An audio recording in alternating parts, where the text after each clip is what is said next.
来乡亲啊，昨咱有报道，新北市三峡一个18岁少年家，确诊是轻症，伫家己的厝内咧隔离，但是偷走出去拍球，搁去买女朋友的礼物送到女朋友的兜，互冻发到150万。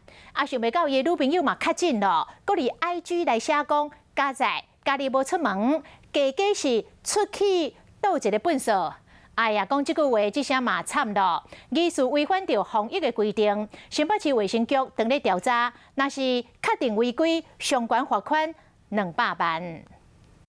明明都较紧，搁走去女朋友的厝内送情人节的礼物，女朋友搁真欢喜，搁展出手表啊，加一粒爱心。两个男女朋友真甜蜜，真快乐，煞互别人有畏着病毒的风险。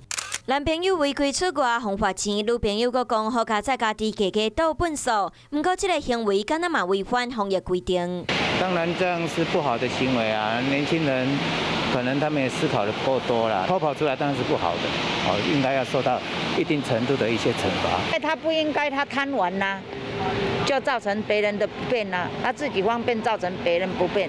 新北市三峡一位18岁查甫囡仔14号采检确诊，锁伫16号半暝，甲手机放伫厝内，闪撇电子围篱，佮偷走出门拍球买女朋友的礼物，罚款150万。伊的女朋友同款为着病毒，即马因为一句好加在我无出门，家家倒粪扫，恐惊嘛爱罚钱。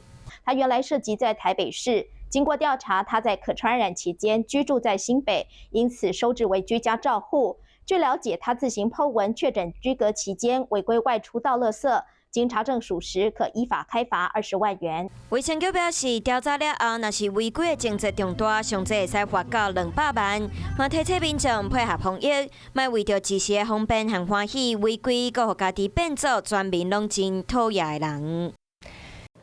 我是吴依璇，想要跟我一起看新闻吗？现在就打开华视的 YouTube 频道，按下订阅，还要开启小铃铛哦。